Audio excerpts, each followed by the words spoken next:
Hello मेरे प्यारे students, आप सभी का A2S एकेडमी के ऑनलाइन प्लेटफॉर्म पे स्वागत है। दोस्तों, मैं हूं दीपक पाठक। मैं आप सभी को क्लास 9th की फिजिक्स पढ़ा रहा हूं। ठीक है दोस्तों, तो अभी तक हमने क्लास 9th का मोशन का चैप्टर हमने स्टार्ट किया था। अब हम क्या करेंगे, उसमें 2 लेक्चर मैं ले चुका हूँ और ये हमारा तीसरा चैप्टर है, मीन्स तीसरा लेक्चर है। ठीक है, तो आज हम लोग पहुँच चुके हैं सिस्टम ऑफ यूनिट तक। इससे पहले हमने ये देखा था कि फिजिक्स क्या होती है। इसके बाद हमने आपको बताया था कि आपको फिजिक्स में कौन कौन से चैप्टर पढ़ने हैं। इसके बाद हमने आपको मोशन चैप्टर के बारे में एक छोटा सा इंट्रोडक्शन दिया था कि मतलब कि इसमें आपको कौन कौन से टॉपिक को पढ़ने हैं। ठीक है, अब आज के वीडियो में दोस्तों हम लोग ये जानेंगे कि सिस्टम ऑफ यूनिट क्या होती है। ठीक है, तो देखिए, सबसे पहले आप ये जानिए कि ये यूनिट क्या है, ये यूनिट क्या होती है। सिस्टम ऑफ यूनिट की तो बहुत दूर की बात है। सबसे पहले आप ये जानिए कि ये यूनिट क्या होती है। देखिए, यूनिट क्या होता है कि जिसकी एक फिक्स वैल्यू होती है उसे हम यूनिट कहते हैं। जिसकी भी एक फिक्स वैल्यू होती है उसको हम क्या कहते हैं, यूनिट कहते हैं। जैसे अगर मैं 1 kg की बात करता हूँ, अगर मैं 1 kg की बात करूँगा तो आप सभी कहोगे कि sir 1 kg is equal to होता है 1000 ग्राम। आप सभी कहोगे। अगर मैं 1 मीटर की बात करूं, आप सभी कहोगे सर 100 सेंटीमीटर के बराबर है ये। इसका मतलब ये है कि यूनिट हमको ये बताती है एक फिक्स वैल्यू के बारे में। यूनिट जो होता है, जैसे ही हम यूनिट की बात करते हैं तो हमको ऑलरेडी पता चल जाता है कि आप एक फिक्स क्वांटिटी के बारे में बात कर रहे हैं। जैसे अगर आप किसी भी स्टोर पे जाएंगे, किसी भी किराने स्टोर पे आप जाएंगे और वहाँ पे अगर आप कहेंगे कि भैया हमको 1 kg शुगर चाहिए, तो वो तुरंत समझ जाएगा इस यूनिट के द्वारा कि आपको कितनी क्वांटिटी में शुगर देनी है। ठीक है, और अगर आप सिर्फ वहाँ पे किराने स्टोर पे जाइए और आप सिर्फ ये बोलिए कि भैया हमको 1 शुगर चाहिए, तो 1 शुगर का कोई मतलब नहीं निकलता है जब तक कि आप यूनिट को एक्सप्रेस नहीं करते हैं। जैसे ही आप यूनिट बताएंगे तो वो तुरंत समझ जाएगा कि आपको कितनी क्वांटिटी में ये चीज़ चाहिए। ठीक है, तो ये होती है यूनिट। अब दोस्तों, आपको ये जानना है कि ये सिस्टम ऑफ यूनिट क्या होती है। ठीक है, a system of unit is a collection of units in which certain unit are chosen as fundamental and all other derived from them। मतलब कि ये जो सिस्टम ऑफ यूनिट है, ये इसमें क्या है, बहुत सारी यूनिट्स हैं और उन यूनिट्स में से कुछ यूनिट्स ऐसी हैं जो फंडामेंटल हैं और कुछ यूनिट्स ऐसी हैं जो डिराइव्ड यूनिट हैं। ठीक है, अब दोस्तों हम लोग ये जानते हैं, सिस्टम ऑफ यूनिट हमने देखा। अब ये देखते हैं कि ये फंडामेंटल और ये डिराइव्ड यूनिट क्या होती हैं। ये फंडामेंटल और डिराइव्ड यूनिट क्या होती हैं। जैसे देखिए, आप सभी अल्फ़ाबेट के बारे में जानते हैं, A to Z अल्फ़ाबेट्स।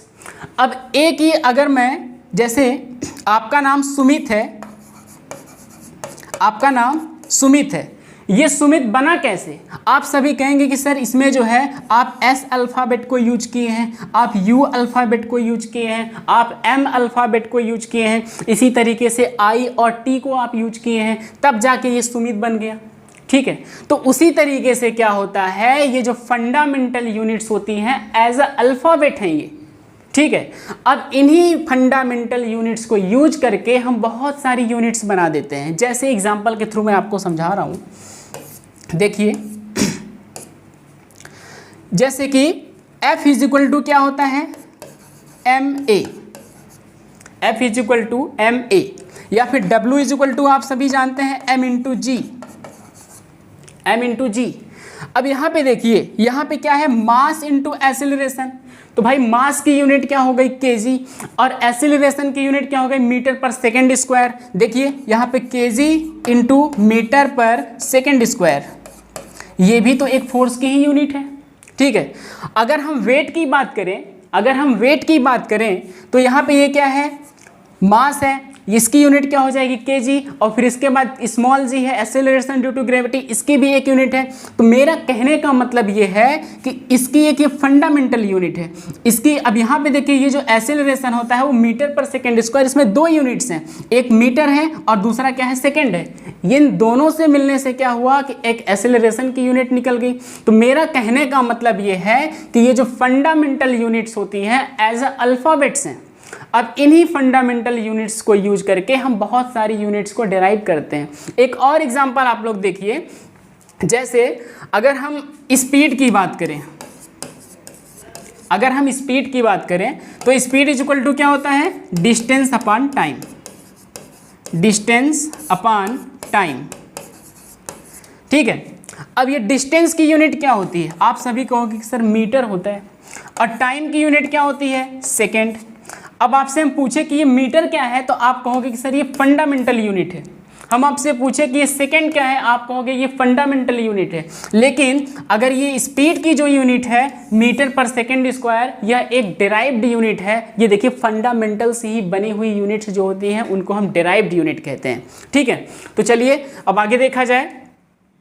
अब आगे ये जो फंडामेंटल यूनिट्स होती हैं इनको क्या किया गया है, मैट्रिक और एफपीएस में हमने इसको कैटेगराइज कर दिया गया है। ये जो मैट्रिक में आता है वो मीटर किलोग्राम सेकेंड आता है, और इसमें क्या होता है सेंटीमीटर ग्राम सेकेंड, ठीक है, ये मैट्रिक में है। और यहाँ पे एफपीएस, अब इसके बारे में आप समझिए कि ये जो फंडामेंटल यूनिट्स हैं इसको हमने जो कैटेगराइज किया है इसमें एमकेएस क्या होता है, सीजीएस क्या होता है और एफपीएस क्या होता है, ठीक है। देखिए यहाँ पे ये जो एमकेएस है, एमकेएस का मतलब ये होता है कि मास जो है वो केजी में होगा, ठीक है, मास जो है वो केजी में होगा। और इसके बाद मास, एक मिनट, यहाँ पे m का मतलब ये है कि मीटर, मीन्स की लेंथ की यूनिट जो है, लेंथ की यूनिट हो जाएगी मीटर, ठीक है। और k का मतलब किलोग्राम, मीन्स मास की यूनिट हो जाएगी किलोग्राम, किलोग्राम। और s का मतलब सेकेंड, मीन्स टाइम की जो यूनिट है सेकेंड। ये मतलब होता है एमकेएस का। एमकेएस का मतलब कि लेंथ यहाँ पे मीटर में होगा, ठीक है, मास यहाँ पे किलोग्राम में होगा और टाइम यहाँ पे क्या होगा, सेकंड में होगा, ठीक है। इतनी बात आपको समझ में आ रही है। ये जो एमकेएस सिस्टम था ये यूएसए में यूज होता था। एमकेएस सिस्टम ये जो है ये यूएसए में यूज किया जाता था, ठीक है। अब देखिए ये सेंटीमीटर ग्राम सेकेंड, इसके बारे में आप समझिए। यहाँ पे अब जो लेंथ की यूनिट होगी इस सीजीएस में, सीजीएस सिस्टम में, वो लेंथ की यूनिट हो जाती है centimetre, centimetre. G for gram, means mass की यूनिट यहाँ पे हो जाएगी ग्राम, मास की यूनिट क्या हो जाएगी, ग्राम। और टाइम की यूनिट यहाँ पे हो जाती है सेकेंड, ठीक है, टाइम की यूनिट क्या हो जाएगी, सेकेंड। अब इसके बाद एफपीएस का मतलब देखिए क्या होता है, इसमें जो लेंथ होती है, इसमें जो लेंथ होगी दोस्तों वो होगी फुट में, फुट में, ठीक है। और मास यहाँ पे क्या होगा, पाउंड में। और टाइम की यूनिट यहाँ पे क्या होगी, सेकेंड। इस बात को आप समझिए। यहाँ पे ये जो एमकेएस है उसमें क्या होता है, लेंथ मीटर में यूज की जाएगी, मास जो है वो किलोग्राम में यूज किया जाएगा और टाइम जो है वो सेकंड में यूज किया जाएगा। उसी तरीके से सीजीएस सिस्टम जो है हमारा, इसमें क्या होता है कि सेंटीमीटर, मींस लेंथ आपकी सेंटीमीटर में यूज की जाएगी, मास जो है वो ग्राम में यूज किया जाएगा, ठीक है, मास जो है वो ग्राम में यूज किया जाएगा, टाइम जो है वो सेकंड में यूज किया जाएगा, ठीक है। अगर हम एफपीएस सिस्टम की बात करें तो इसमें लेंथ जो है वो फुट में यूज की जाएगी और मास जो है वो पाउंड में यूज किया जाएगा और टाइम जो है वो सेकंड में यूज किया जाएगा, ठीक है। इसके बारे में जरा आप समझिए। अर्लियल टाइम में, मतलब कि मीन्स एंशिएंट टाइम में क्या होता था, जब पहले के लोग मतलब कि एक तरीके की ग्रोथ हो रही थी, तो उस समय क्या होता था कि कोई यूनिट्स नहीं थी, अपनी अपनी यूनिट्स। मान लो कि पता चला कि इस एरिया में 1 kg का मतलब जो है कुछ और है और उस एरिया में 1 kg का मतलब कुछ और है, कहीं पे 1 मीटर का मतलब कुछ और है। तो इस तरीके का एक सिस्टम था। जैसे कि एक आपको मैं एग्जांपल बताऊं कि एक कॉमन लैंग्वेज में सब अलग अलग चीज़ों को बोलते हैं। जैसे कि हम लोग के यहाँ जो भूसा उठाने के लिए एक होता है, उसको हम लोग झौआ बोलते हैं। तो आप लोग की तरफ अलग अलग नामों से जाना जाता होगा।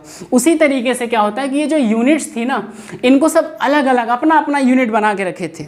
फिर धीरे धीरे क्या हुआ कि भाई इस तरीके से तो काम नहीं चल पाएगा। धीरे धीरे जब ग्रोथ हुआ, डेवलपमेंट हुआ, तो एक देश जो है दूसरे देश से क्या करना चाहता था, ट्रेडिंग करना चाहता था। अब मान लीजिए आपने एक स्पेसिफाई यूनिट अपनी बना रखी है, हमने भी अपनी एक स्पेसिफाई यूनिट बना रखी है, हमने आपसे कुछ सामान मांगा या फिर हमने आपको कुछ सामान भेजा, तो इसमें बड़ी प्रॉब्लम होती थी। ट्रेडिंग सिस्टम में आप समझ सकते हैं कि अगर एक कॉमन चीज़ों को यूज ना किया जाए तो कितनी प्रॉब्लम हो सकती है। ऐसी चीज़ों को, ऐसी यूनिट्स को यूज किया जाए जो हम भी जानते हैं और जो आप भी जानते हैं। अगर हम इतना मांग रहे हैं तो आप समझ जाएं कि हाँ भाई हमको इतना मिलने वाला है, ठीक है। तो ये चीज़ें थी। अब इसके बाद क्या हुआ कि इन सभी सिस्टम्स को रिमूव करके एक सिस्टम लाया गया, system of international, means international systems, जिसको कि पूरा विश्व यूज करेगा। ये जो इंटरनेशनल सिस्टम था, जो कि एसआई यूनिट आप कहते हैं, ये पूरा विश्व यूज करेगा। इसमें किसी भी प्रकार की किसी को प्रॉब्लम नहीं होगी। ट्रेडिंग में भी बहुत आसान हो जाएगा। भाई हम जितना आपसे मांग रहे हैं आप कम से कम समझ तो जाएंगे हमारी बातों को, ठीक है। देखिए अब इसके बाद होता क्या है, यहाँ पे देखिए हमने जो है कुछ फंडामेंटल यूनिट्स और ये एसआई यूनिट्स हैं, ठीक है। और इसके बाद उसके कुछ हमने सिंबल्स लिख रखे हैं, ठीक है। तो सबसे पहले जो एसआई यूनिट होती है, लेंथ की जो एसआई यूनिट होती है वो होती है मीटर। अब ये जो लेंथ की एसआई यूनिट मीटर है, इसको पूरा विश्व जानता है कि भाई SI unit of length is a metre, इसको पूरा वर्ल्ड जानता है, ठीक है।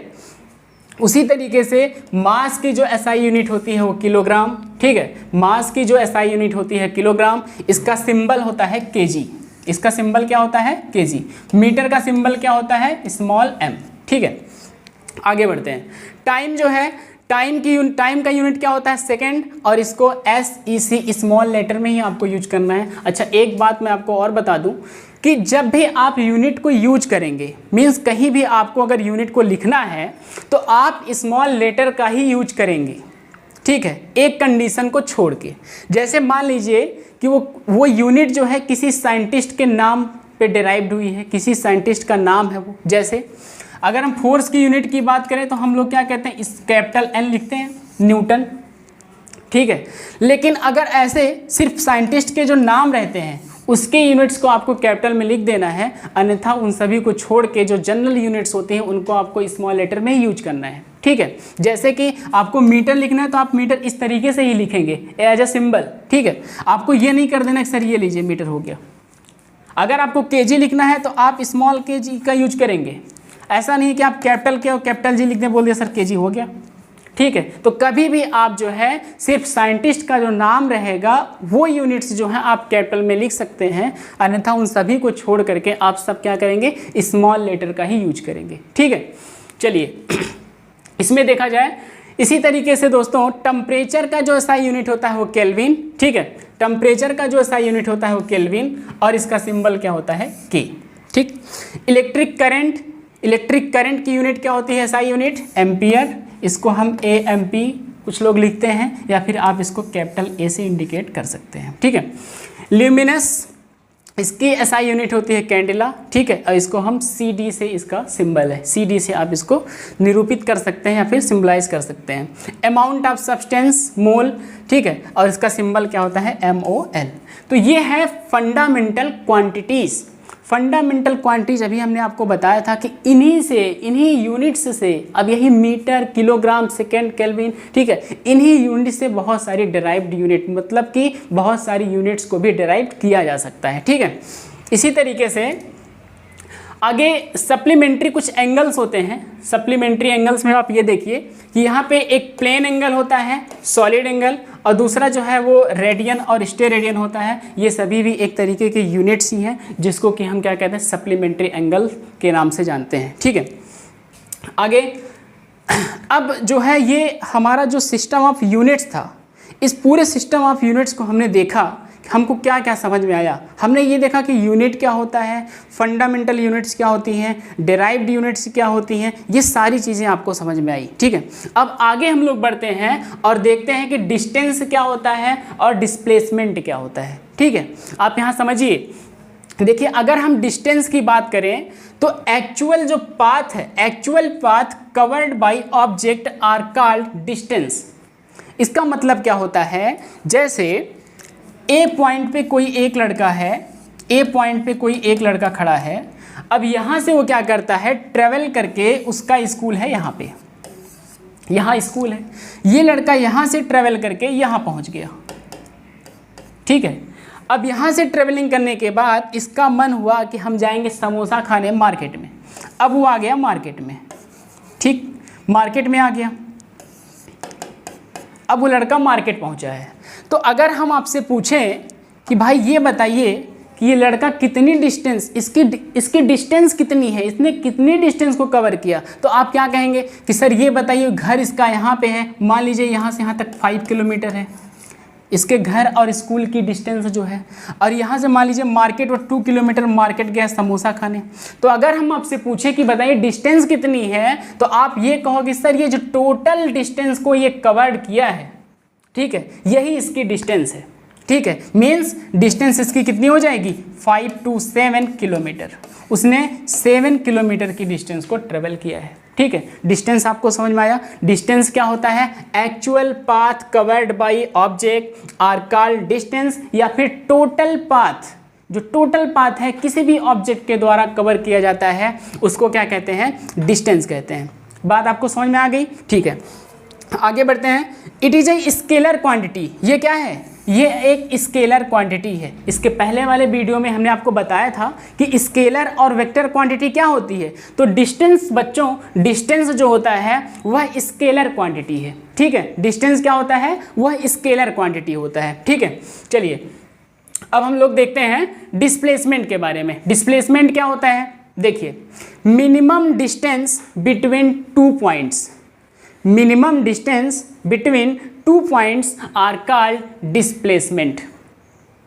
आप कहें sir minimum distance between 2 points, इसका मतलब क्या है? देखिए भाई,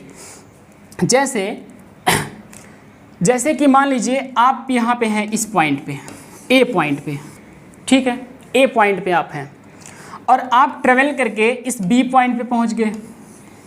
आप ट्रेवल करके मूव करके आप बी पॉइंट पे पहुंच गए, और बी पॉइंट से फिर आप नीचे गए सी पॉइंट पे।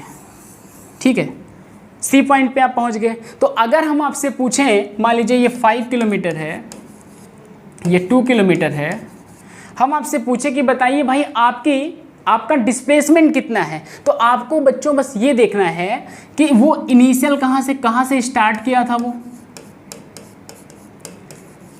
उसका स्टार्टिंग पॉइंट क्या था, और ये आपको देखना है कि फाइनल पॉइंट उसका क्या है, जहाँ पे वो अभी है फाइनली। ठीक है, आप इस डिस्टेंस को अगर कैलकुलेट कर लेंगे तो डिस्प्लेसमेंट निकल जाएगा। ठीक है, इसका मतलब ये है कि डिस्प्लेसमेंट जो होता है वो पाथ पे डिपेंड नहीं करता है, आप किस पाथ से गए हैं, कहाँ पे हैं, इससे कोई मतलब नहीं है। उसमें क्या देखा जाता है, सिर्फ और सिर्फ जो है मिनिमम डिस्टेंस को लिया जाता है, जहाँ से उसकी ओरिजिन है, जहाँ से उसने मूव करना स्टार्ट किया है और फाइनली वो जहाँ जाके पहुँचा है, बस उसकी मिनिमम डिस्टेंस को आप ले लीजिए, आपका क्या निकल जाएगा, डिस्प्लेसमेंट निकल जाएगा।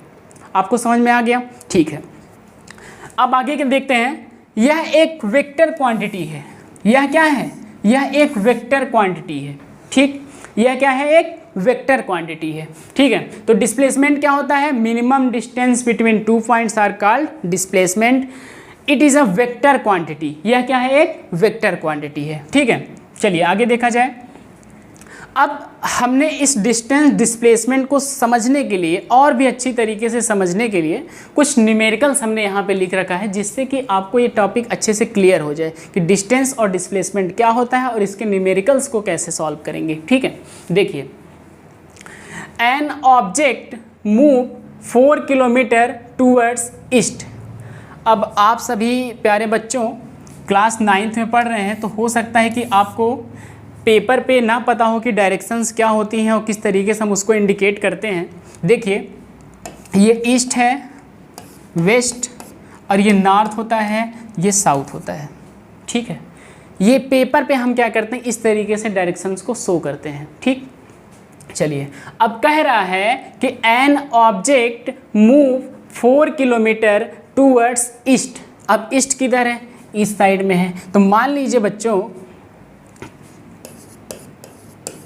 मान लीजिए वो लड़का जो है अभी यहाँ पे था, इस पॉइंट पे। ठीक, अब वो क्या कर रहा है, ईस्ट की साइड में जा रहा है। वो कितना गया है, 4 किलोमीटर वो गया है। तो ये देखिए भाई, इस तरीके से हो जाएगा। अब 4 किलोमीटर की डिस्टेंस को उसने कवर किया। अब फिर ये क्या कह रहा है कि then move 3 metre towards north. अब यहाँ से क्या किया, जैसे ही अब यहाँ पे पहुँचा वो, अब इसका मन हुआ कि भाई हम ईस्ट डायरेक्शन में नहीं, अब मैं नॉर्थ डायरेक्शन में जाऊँगा। ठीक है, अब ये देखिए नॉर्थ डायरेक्शन में चला गया। ठीक, ये 3 किलोमीटर की डिस्टेंस, सॉरी यहाँ पे, चलिए कोई बात नहीं। देखिए यहाँ पे हमने क्वेश्चन में मीटर लिख रखा है, जबकि यहाँ पे मैं किलोमीटर लिख रहा हूँ, तो इससे आप कंफ्यूज नहीं होना, मैं यहाँ पे मीटर कर दे रहा हूँ।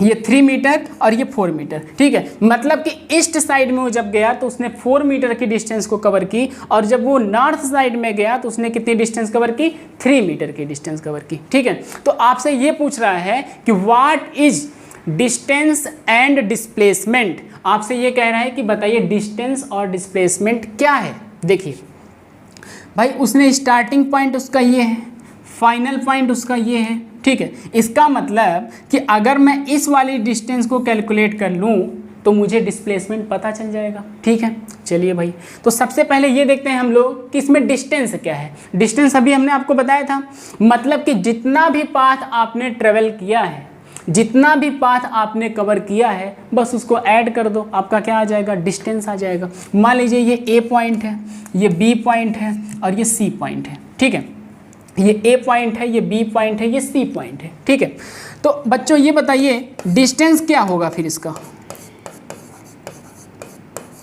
तो आप कहोगे कि डिस्टेंस के लिए सर आप ये A B plus B C, तो ए बी कितना है 4 मीटर, बी सी कितना है 3 metre, is equal to 7 metre. Means उस बच्चे ने 7 मीटर की डिस्टेंस को कवर किया है। ठीक है, चलिए अब देखा जाए डिस्प्लेसमेंट इसका क्या होगा। डिस्प्लेसमेंट की बात की जाए,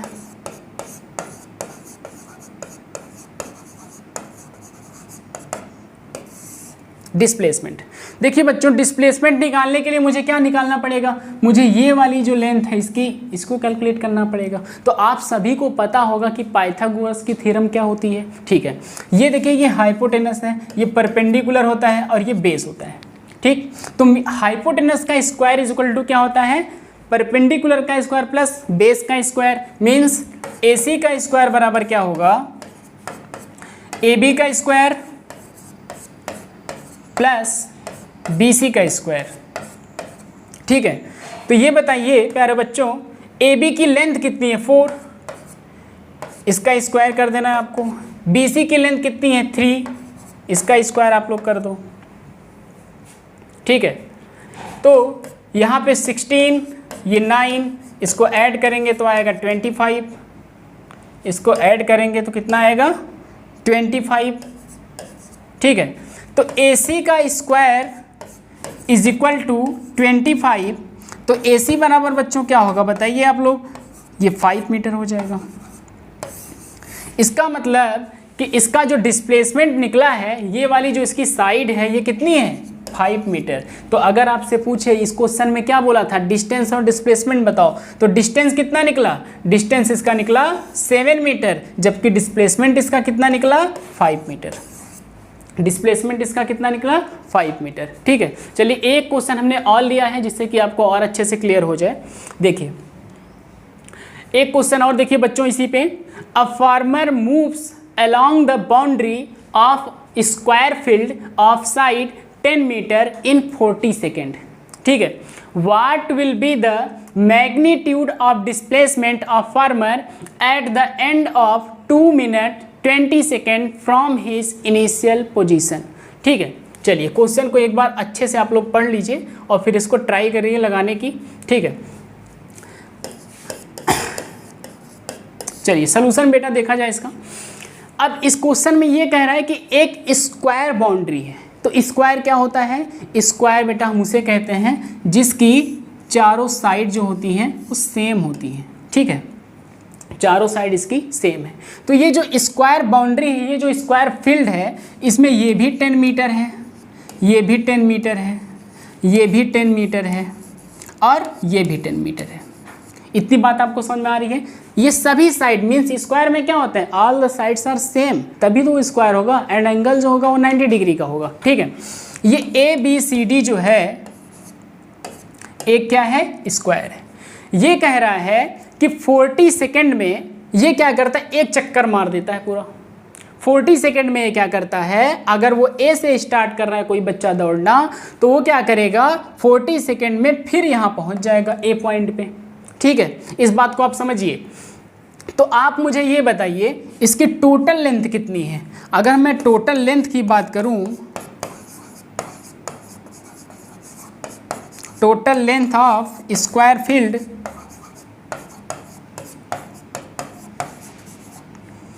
तो आप कहोगे कि सर 10 मीटर मीन्स ये 40 मीटर हो जाएगा, 40 मीटर।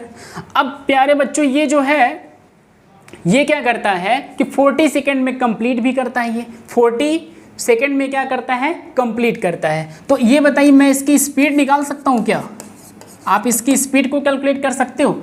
भाई आपको लेंथ पता है 40 और ये 40 सेकेंड में मार भी रहा है, ठीक है। 40 सेकेंड में इसने क्या किया, कंप्लीट भी किया, तो 40 से 40 कट जाएगा, इसका मतलब 1 मीटर पर सेकेंड। और ये जो 1 मीटर पर सेकेंड आया है इसका मतलब क्या है एक्चुअली? इसका मतलब ये है कि वो जो बच्चा है वो एक सेकेंड में क्या करता है, 1 मीटर की डिस्टेंस को कवर करता है। वो जो बच्चा है वो 1 सेकेंड में 1 मीटर की डिस्टेंस को कवर करता है, ठीक है। क्वेश्चन ये कह रहा है कि 2 मिनट 20 सेकेंड के बाद वो बच्चा कहाँ पे होगा, इनिशियल पॉइंट से उसकी लेंथ कितनी होगी। देखिए भाई आप मुझे ज़रा ये बताइए कि अगर 2 minute 20 second is equal to, अगर इसको हम सेकेंड में कन्वर्ट करें तो कितना होगा, तो 1 मिनट इज इक्वल टू कितना होता है 60 सेकेंड, तो 2 मिनट इज इक्वल टू कितना होगा 120, और 20 आप ऐड कर दीजिए तो टोटल ही कितना हो जाएगा 140 सेकेंड। मतलब टोटल 140 सेकेंड की बात है। कितनी की बात है, 140 सेकेंड की बात है।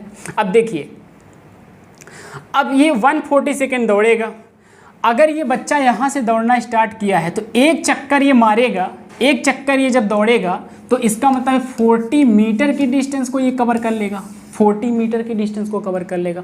और इसका टाइम कितना स्पेंड होगा, 40 सेकेंड का टाइम ही स्पेंड हो जाएगा, ठीक है। यहाँ से बच्चा स्टार्ट कर रहा है तो अगर ये 3 चक्कर मार दे, 3 चक्कर ये अगर दौड़ लगाए इस फील्ड पे, तो टोटल 120 मीटर की डिस्टेंस को कवर कर लेगा और 120 सेकेंड भी इसके खत्म हो जाएंगे।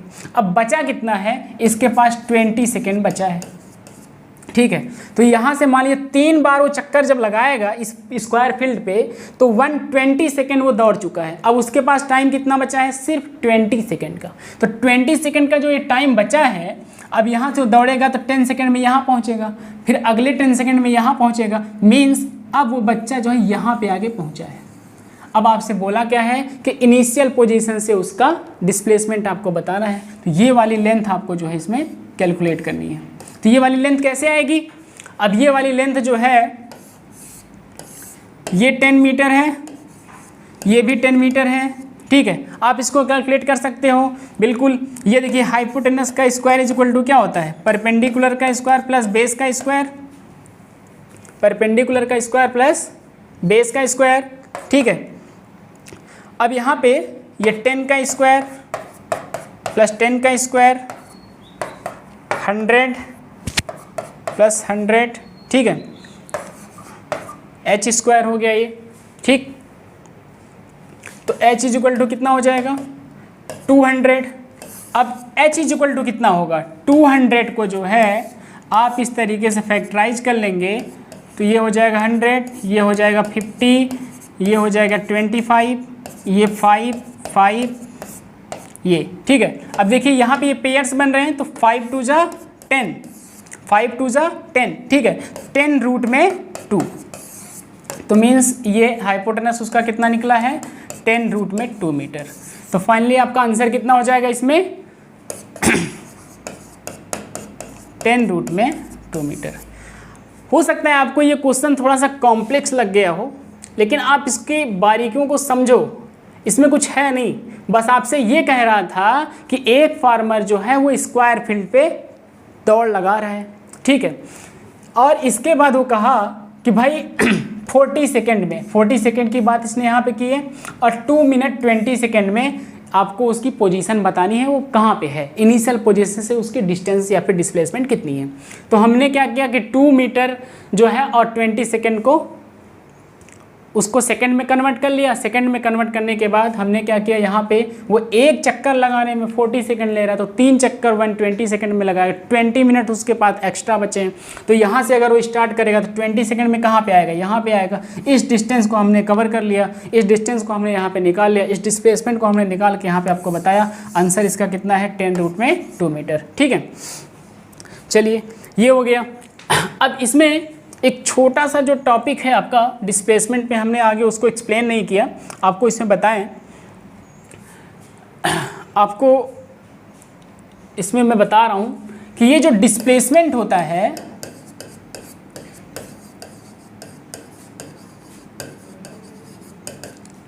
ये 3 टाइप्स का होता है, ठीक है। मीन्स डिस्प्लेसमेंट जो होता है वो जीरो डिस्प्लेसमेंट भी हो सकता है, वो पॉजिटिव डिस्प्लेसमेंट भी हो सकता है, और वो निगेटिव डिस्प्लेसमेंट भी हो सकता है। मीन्स डिस्प्लेसमेंट की जो वैल्यूज़ होती हैं वो जीरो भी हो सकता है, वो पॉजिटिव भी होता है, और वो नेगेटिव भी होता है। इतनी बात आपको समझ में आ रही है, ठीक है। अब इधर देखिए आप लोग। अब जैसे जीरो डिस्प्लेसमेंट क्या है, जीरो डिस्प्लेसमेंट में जो है अगर ए पॉइंट पे कोई एक बच्चा खड़ा है और ये रही उसकी एक नंबर लाइन, जिससे कि आपको समझ में आ जाए, ये 0 1 2 3 4 5 6, ठीक है। अब ए पॉइंट पे मान लीजिए बच्चा एक है ए, यहाँ वो खड़ा है। अब इसके बाद ये मूव करके पहुँच गया 6 पॉइंट पे यहाँ पे, और फिर इसके मन में आया कि हम फिर से वहीं पे जाएंगे। अब ये बच्चा फिर क्या किया, मूव करके फिर इसी पॉइंट पे आ गया। तो अगर आपसे हम पूछें कि भाई डिस्प्लेसमेंट इसका क्या है, तो आप कहोगे कि सर जहाँ से उस बच्चे ने स्टार्ट किया था दौड़ना, फिर जा कर के क्या किया, वो उसी पॉइंट पे आके खड़ा हो गया। तो अगर आप इनिशियल पोजीशन जो आपकी है और दौड़ लगा करके आप फिर से उसी इनिशियल पोजीशन पे आ जाते हैं, तो आपका डिस्प्लेसमेंट जो होता है वो जीरो हो जाता है। बात आपको समझ में आ रही है, ठीक है। अब देखिए ये पॉजिटिव डिस्प्लेसमेंट क्या है। अब मान लीजिए कि वो बच्चा यहाँ पे है इस जीरो वाले पॉइंट पे, यहाँ से वो दौड़ लगा करके इस 6 वाले पॉइंट पे पहुँचा है। तो अगर हम आपसे डिस्प्लेसमेंट इसका पूछें तो डिस्प्लेसमेंट इसका कितना है, तो आप कहोगे सर इनिशियल और फाइनल के बीच की आप डिस्टेंस बता दीजिए, वही उसका डिस्टेंस होगा। तो 6 अगर ये मीटर में है तो 6 मीटर जो है वो एक पॉजिटिव डिस्प्लेसमेंट उसका हो जाएगा, ठीक है। इतनी बात आपको समझ में आ रही है। अब मेन जो है इसमें वो है नेगेटिव डिस्प्लेसमेंट, इसको समझना बहुत इंपॉर्टेंट है। जीरो और पॉजिटिव डिस्प्लेसमेंट तो एक जनरल सी बात है, सभी समझ सकते हो, लेकिन ये नेगेटिव डिस्प्लेसमेंट को समझना थोड़ा सा जो है वो कॉम्प्लिकेटेड है। आप इसको समझिए ज़रा। देखिए एक नंबर लाइन है ये हमारी, ये 0 1 2 3 4, ठीक है। ये हमारा हो गया -1 -2 -3 -4, ठीक। अब एक कोई लड़का है, वो भी इस जीरो वाले पॉइंट पे है, ठीक। वो क्या करता है, 3 मीटर पहले जाता है इस साइड, इस वाले पॉइंट पे पहुंच गया, इस वाले पॉइंट पे पहुंचा है। मान लीजिए 3 मीटर की डिस्टेंस को कवर किया। अब फिर इसके मूड में आता है, फिर ये विचार करता है, और ये यहाँ से वो आता है इस वाले पॉइंट पे, इस वाले पॉइंट पे आता है, ठीक है।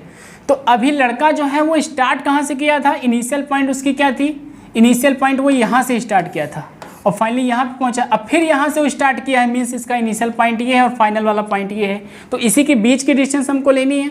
तो अगर हम 3 + -4 करें तो यहाँ पे हमारी वैल्यू कितनी आएगी, -1। जबकि ये जो माइनस वर्ड है, ये जो माइनस साइन है, ये नेगेटिव डिस्प्लेसमेंट को क्या करता है, रिप्रेजेंट करता है, ठीक है। तो यहाँ से हम ये देख सकते हैं कि यहाँ पे ये नेगेटिव डिस्प्लेसमेंट को शो कर रहा है, ठीक है। चलिए